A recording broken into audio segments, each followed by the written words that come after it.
sociedad. Regresamos. Buenas tardes, nos encontramos en su programa Desde la Sociedad en el martes de Psicología. Hace unos instantes estábamos platicando precisamente acerca de la importancia del juego dentro del desarrollo del niño. Y bueno, para continuar precisamente con lo que es el tema, vamos a entrar en lo que son las etapas del desarrollo de Jean Piaget. Jean Piaget se encargó de investigar cómo es el desarrollo intelectual del ser humano. Entonces, bueno, pues la primera etapa del desarrollo, ¿cuál es? La etapa del periodo sensoriomotor, que viene siendo desde el nacimiento hasta más o menos como un año y medio, aproximadamente. Un año y medio, dos. En este periodo el niño cuenta con esquemas sensoriomotores, como lo que son los primeros reflejos e instintos, como la forma de... En este lapso se produce la diferenciación de los objetos y todo lo que lo rodea. Básicamente es esta etapa lo que nos distingue. Posterior a este periodo sensoriomotor sigue una etapa denominada del pensamiento preoperacional. Bueno, pero vamos a hacer un pequeño alto ahí en lo que es la etapa del periodo sensoriomotriz para más o menos explicar cómo el juego tiene impacto en esa etapa. Pues en esa etapa, como bien nos decía el licenciado Raúl Godínez, el niño aprende a través de los sentidos. Sí, aprende a través de esos sentidos, entonces juegos van a ir relacionados al descubrimiento a través de sentidos. Es cuando el niño anda caminando y todo lo que se encuentra o gateando, se lo mete a la boca, ¿no? ¿Y por qué en la boca? Porque en la boca tengo el gusto, tengo el tacto, tengo el olfato y la vista. Tengo casi todos los sentidos aquí mismo dentro, cerca de mi boca. Entonces, pues todo me lo voy a tender a llevar hacia ella. Estos primeros juegos, pues como les mencionaba, van relacionados hacia lo que es el descubrimiento del mundo a través de los sentidos. Luego viene la siguiente etapa que nos estabas empezando a comentar, que es la segunda etapa es la denominada de pensamiento preoperacional, que abarca de los 2, más o menos, de los 2 hasta los 7 años aproximadamente. Y en esto, durante los primeros 4 años de vida, el niño presenta un comportamiento egocéntrico y distingue lo que lo rodea mediante una generalización de caracteres más sobresalientes. Por ejemplo, si vemos que alguna pieza por ahí tiene algún pico, eso nos va a dar la información de que es algo que puede ocasionar algún daño, ¿verdad? O bien cuando se meten debajo de la silla, que se levantan, el área que se tiene dentro de esa, que está alrededor de la silla, eso nos da ese espacio. El niño empieza a aprender y a entender toda esa parte que está a su alrededor. Luego, cuando llega a los 7 años, es capaz de pensar en algunas cosas, en clasificarlas y relacionarlas. Por ejemplo, relaciona un perro, ¿verdad?, con lo que es un ladrido, que antes, bueno, en un inicio dice guagua y ve un gato y al gato le va a decir guagua, porque realmente no distingue entre un gato y un perro, solamente él ve que es un animal que tiene 4 patas y es peludo y hasta ahí nada más, y él dice guagua aún sabiendo que es un gato. Sí, hablando precisamente de eso, pues son las operaciones básicas del pensamiento enumeradas por Piaget, que son los procesos de adaptación. El proceso de asimilación y de acomodación, que era lo que ahorita nos comentaba el licenciado Godínez, donde en el proceso de asimilación llega la primera información y lo que hago es adaptarla dentro de los esquemas que ya tengo. Que es decir, yo veo al gato y digo, pues es peludo, 4 patas, igual que el guagua, entonces que es guagua, ¿verdad? Entonces cuando lo escucho que le hace miau y me rasguña, digo, carambas, pues el otro no le hace miau y me rasguña. Entonces es cuando me dicen, es un gato. Entonces es un gato, entonces me pongo, bueno, peludo, 4 patas, guau, perro. Peludo, 4 patas, miau, gato. Entonces ahí es cuando acomodo. Asimilación, cuando lo meto dentro de los esquemas que ya existen, y acomodación cuando creo un nuevo concepto. Bueno, yéndonos a lo que es la etapa de la segunda etapa, que es la preoperacional, que era la que nos comentaba el licenciado. Aparte de que empiezan las nociones numéricas, una de las partes muy muy importantes centradas en el juego es el hecho de que empieza lo que es el simbolismo. El niño aprende a través de símbolos, y era lo que ahorita comentaba. Agarra la escoba y se pone a jugar a que barre, agarra y se pone con un sartén y hace como que cocina, agarra cualquier cosa y dice que es un carrito. ¿Por qué? Porque está aprendiendo a través de esos símbolos.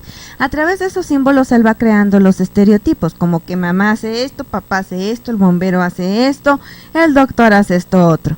Y al crear esos símbolos él va desarrollando esquemas muchísimo más complejos. Entonces durante esta edad el niño aprende a través de símbolos y su juego o su actividad lúdica va enfocada a esos símbolos.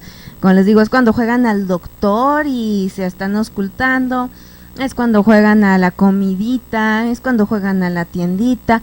¿Por qué? Porque están desarrollando esos esquemas a través de esos símbolos. Y yéndonos a los procesos de adaptación que ahorita estábamos platicando, el juego se encuentra básicamente ligado a lo que es el proceso de asimilación, que es donde los nuevos conceptos entran dentro de los que ya tenemos preestablecidos. Y esto es pues porque, bueno, a través del juego y la repetición solamente no aprendemos los conceptos de manera tan tangible, ¿no? O tan clara, sino que lo vamos asimilando poco a poco hasta que, sin darnos cuenta, se acomoda y se crea la nueva concepción. Bueno, después de esto viene otra etapa, que es el tercer periodo, que se llama, ¿cómo? El tercer periodo que señala Piaget es el de las operaciones concretas. El niño entre 7 y 11 años aproximadamente hace uso de algunas comparaciones lógicas concretas. Tiene ya la noción del espacio, del tiempo, de la cantidad, y desde este modo se abre paso ya en operaciones un poco más formales, como por ejemplo las matemáticas, pero más concretas, ya algo más establecido y algo de alguna manera ya lo empieza a asimilar y puede inclusive ya no nada más irse a operaciones matemáticas concretas, sino ya irse a un poquitito más allá, en deducciones lógicas. Bueno, y dentro del juego una de las cosas bien importantes es de que ya su motricidad fina está muchísimo más madura. Entonces es capaz de hacer ejercicios de mayor complejidad. Entonces pues el niño ya puede jugar más lo que es un fútbol, un básquetbol, un béisbol. Le es mucho más sencillo, a lo mejor hasta cuestiones de artes marciales le es muchísimo más fácil el poder controlar su propia psicomotricidad, aparte de que ya su lateralidad está muchísimo más desarrollada y su vocabulario es muchísimo más amplio porque lo desarrolló a través de los símbolos de la etapa anterior. Entonces el niño es capaz de enfrentarse a juegos un tanto cuanto más complicados que le van a ayudar a desarrollar un poco más. De hecho, desde el principio, desde que el niño está pequeño y en todas sus etapas, una de las recomendaciones que yo suelo hacerles a los padres es hagan la tarde familiar de juegos. Un día a la semana, júntense a jugar. Y seguramente si lo hacen, no van a necesitar terapia de aprendizaje. ¿Por qué? Porque a través de los juegos van a desarrollar sus diferentes habilidades intelectuales, más la socialización que se debe de dar dentro de la familia, lo cual le va a dar una estabilidad emocional que no cualquier otro tipo de actividad lo va a lograr. ¿Cuál sería la siguiente etapa? La siguiente es entre los 11 y 15 años. El niño comienza a dominar las relaciones de proporcionalidad y conservación y adquiere el pensamiento abstracto. Durante todo esto, con lo cual se abren posibilidades de autoperfeccionamiento y se desarrolla la capacidad crítica, elementos que favorecen lo que es el razonamiento analítico. Creo que esa etapa es una, de ahí es en una parte que podemos entender también a los jóvenes de por qué son tan críticos y pues bueno, ¿qué les voy a decir de la forma de cómo se comportan? Bueno, pues precisamente durante esa etapa se da el egocentrismo del adolescente y es interesante y es una parte importante siempre a tomar en cuenta. El egocentrismo del adolescente pues lo va a llevar a esa idealización, al querer resolver los problemas por sí mismo. Dentro de lo que ahorita comentabas, que se desarrolla el pensamiento abstracto, pues esto no es más que el hecho de que la persona pasa de lo que es a lo que podría ser y puede suponer situaciones. En la etapa previa, el niño le era muy complicado el resolver alguna problemática donde no estuviera el objeto material o que no fuera tangible. En este caso ya nos podemos ir a nuestra mente y desarrollar. Pero ¿qué crees? Que hace poco estaba yo leyendo que hay muchas personas que no llegamos a esta última etapa, que es la de operaciones formales. Muchos nos quedamos en la anterior, que es la de operaciones concretas, donde requerimos de la realidad. Y somos las personas que decimos, explícamelo con manzanas porque no entiendo. ¿Es por qué? Porque requerimos de esa realidad física para poder comprender las cosas. Pero es importante que todos pudiésemos pasar a esta última etapa. ¿Qué ejercicios podrías tú sugerir para tanto adultos como niños, o a través de actividades lúdicas, pudiésemos desarrollar nuestras habilidades abstractas? Por ejemplo, se me ocurre el dominó, se me ocurre, hay unos rompecabezas muy buenos en los cuales primero tiene que formarse la imagen en su mente y luego ya tiene que desarrollarla físicamente, pero es el acomodo como de los las tangrams piezas. También, ¿sí? Sí, o cuáles rompecabezas Sí, puede ser uno de esos. tangram. Se me ocurre qué otra cosa podría ayudarnos en cuanto al desarrollo del juego de los jóvenes o de los niños. Se me ocurre, ¿verdad?, que podría ser pues quizá a lo mejor ahorita los videojuegos, en parte algunos de los videojuegos podrían ayudarnos en esta suposición de darnos cuenta de que puede haber un futuro, o que puede haber algo más allá del simple juego en el momento en el que se está realizando la actividad. También yo creo que le hagamos un cuento, el que vamos a jugar a que hacemos un cuento y a lo mejor yo lo empiezo a platicar y luego tú le continúas y luego otro continúa y así todos vamos continuando y entre todos vamos haciendo un cuento. A mí es una de las actividades que se me ocurren. Hay otro tipo de actividades de solución de problemas, hay infinidad de libros de acertijos, en la red podemos encontrar infinidad de estrategias de acertijos, de rompecabezas que nos pueden ayudar a desarrollar este pensamiento abstracto. Pero yo creo que una de las cosas que tenemos que hacer principalmente es atrevernos a pensar diferente. Yo creo que el juego nos puede ayudar a pensar diferente, porque hay infinidad de juegos que nos piden buscar soluciones fuera de lo común, y al encontrar soluciones fuera de lo común estamos desarrollando nuestro pensamiento abstracto. De hecho, hace unos días estuve leyendo algo sobre lo que en algún momento podríamos platicar un poco más, sobre lo que es el pensamiento vertical y el pensamiento lineal. Precisamente es encontrar, quizá a lo mejor es como tener una carretera, se me ocurre, ¿verdad? Y de repente el hecho de ver nosotros la carretera, sabemos que podemos viajar sobre ella, pero no nos damos cuenta que por ahí en algún punto de la carretera hay una pequeña brecha, y esa brecha nos va a dar a nuestro objetivo, a donde queremos llegar, y quizá tardemos menos tiempo, pero como lo ya establecido es esa carretera, es lo que nos hace nosotros pensar o dejar de ser creativos y dejar de analizar un poquito esta solución rápida. Vamos por la carretera, podemos llegar a entrar a esa brecha, y esa brecha nos va a hacer llegar a nuestro destino. Si nosotros entendiéramos que todo esto nos puede favorecer, es seguro que podríamos nosotros tener una poca de creatividad, tener dentro del juego, involucrar esta sensación y este descubrimiento, esta fantasía y elaborar un patrón diferente de conducta, y no solamente de conducta, sino también el hacer una actividad diferente a la que estamos acostumbrados. Y en vez de irnos por la carretera, podemos buscar alternativas de irnos por otro lado, por una pequeña brecha, que esta brecha nos va a dar como resultado precisamente el encontrar otro tipo de soluciones. Lo que hablamos de esa cognitividad sería una cognitividad diferente, sería una forma, un análisis diferente de las situaciones y, ¿por qué no, verdad? Una experiencia para una inteligencia mejor. Ok, pues bueno, realmente considero que debiésemos de incluir el juego en nuestras vidas en general.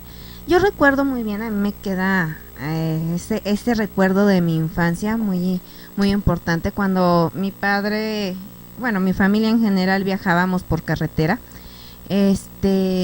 Cuando viajábamos por carretera, mi papá es físico matemático, entonces a lo largo del camino él empezaba a preguntarme, oye, pues si viajamos a tanto, ¿cuánto vamos a llegar? Y yo estaba en primaria, no tenía ni idea de fórmulas de física, no tenía ni idea de las conversiones, pero a través de juegos, de que en realidad yo no sentía que estaba estudiando, sino siempre sencillamente para mí eso siempre era un juego de carretera, el determinar cuánto nos íbamos a tardar, cuántos kilómetros faltaban, a qué velocidad íbamos, para mí eran juegos.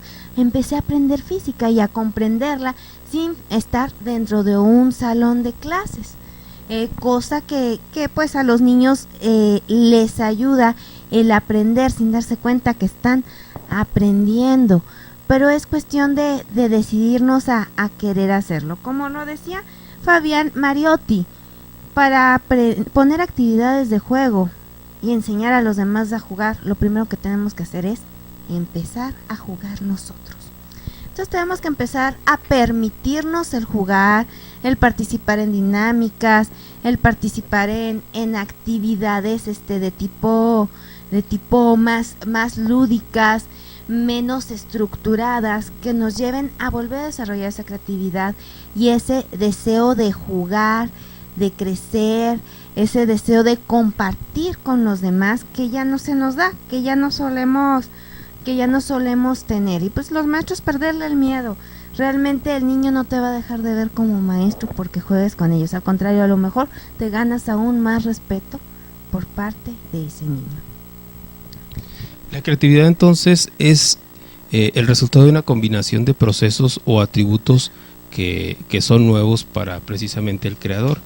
Podríamos considerar el desarrollo de la creatividad a través de la capacidad para resolver problemas y de la sensibilidad respecto a ella, de la fluidez tanto creativa y la asociativa como expresiva, de la flexibilidad, de la espontaneidad y de la orgullosidad y la originalidad. El juego se crea y se recrea. El juego no puede estar separado de la creatividad nunca. El juego, la creatividad no tiene límites, puede ser de lo que sea, no importa. El juego es un medio para vivenciar cosas nuevas y cosas diferentes. El juego está ligado con la imaginación. Si nosotros imaginamos, podemos jugar.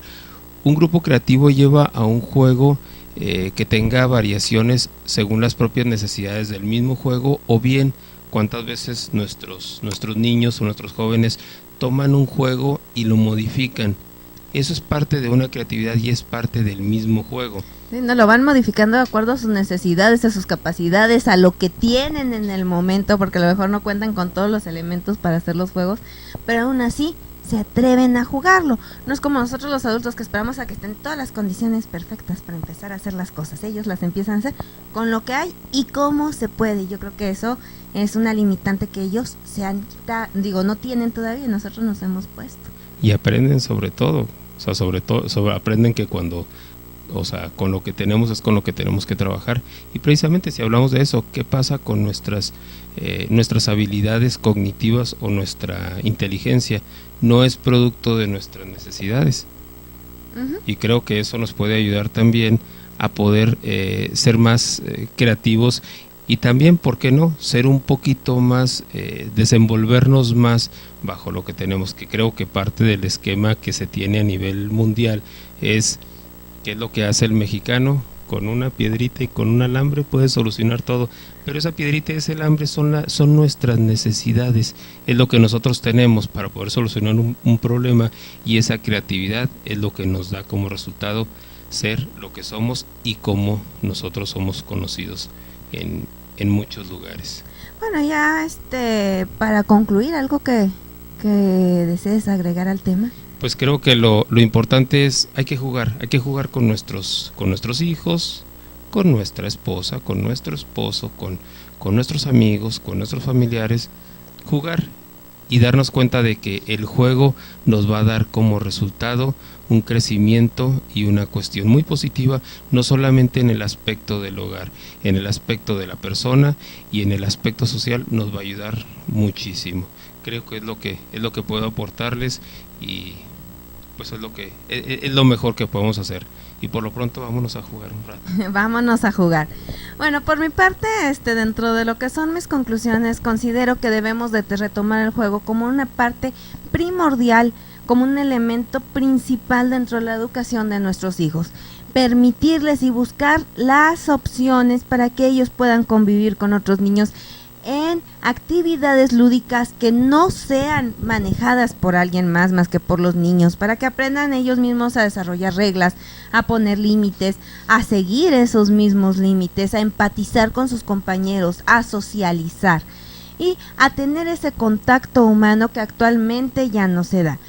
Otro de los puntos sería maestros, psicólogos, personas que estamos dentro de la educación, atrevámonos a jugar. Y atrevámonos a que nuestros alumnos jueguen.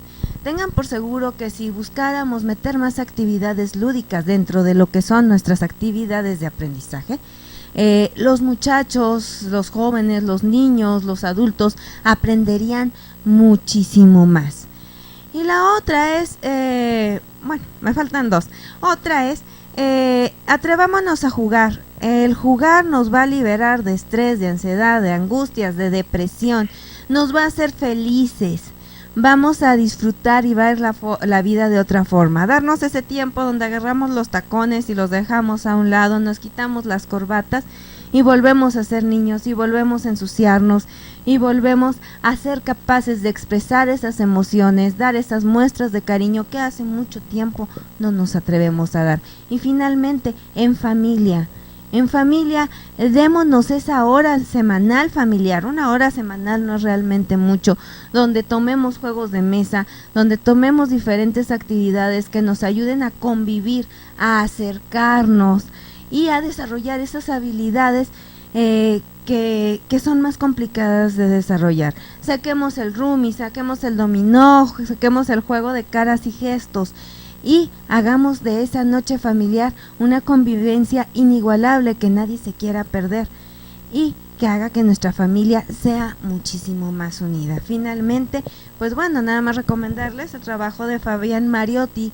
que es muy muy interesante y habla acerca de cómo aplicar el juego en diferentes niveles. Digo, desde niños, preescolar, estimulación temprana, hasta personas mayores, a las cuales no les debemos delimitar para nada el juego. Y pues bueno, volvamos a ser niños, juguemos y pues muchas gracias por estar aquí con nosotros y compartir este momento. Y como dices, a jugar. Ahorita venimos de la conferencia donde estuvimos jugando otra vez como si tuviéramos niños. Unos 5 años. No, pues muchas gracias por estar aquí con nosotros. Gracias, es un placer como siempre, ¿verdad? Y esperemos que les guste esta información que le estamos proporcionando. Muchas gracias. Muchas gracias. Y bueno, antes de despedirme, volverlos a invitar al Instituto Universitario de Ciencias y Humanidades, que imparte la licenciatura en Psicología con sus 4 opciones de formación profesional terminal, que son Psicología Clínica, Clínica en Adicciones Organizacional e Infantil. También a asistir a la conferencia que va a dar el licenciado Anuar Olivas el día 23 de mayo a las 5 de la tarde en la Mediateca. El tema es cómo superar un divorcio desde una perspectiva de mediación, un poco psicológica, pero sobre todo desde el punto de vista legal de un abogado, ya que muchas veces pues nos falta esa información y es importante el tenerla, porque esa información nos va a ayudar a tener una mejor solución a nuestros diferentes conflictos. Y pues muchas gracias, nos vemos el próximo martes aquí en su programa Desde la Sociedad, en el martes de Psicología. Esto fue Desde la Sociedad, un espacio donde convergen sociedad y gobierno, con las noticias al día de Héctor Bernal, la opinión editorial de Marco Antonio Guevara y la conducción de Víctor Medina Calderón. Desde la Sociedad, donde la sociedad es la que manda.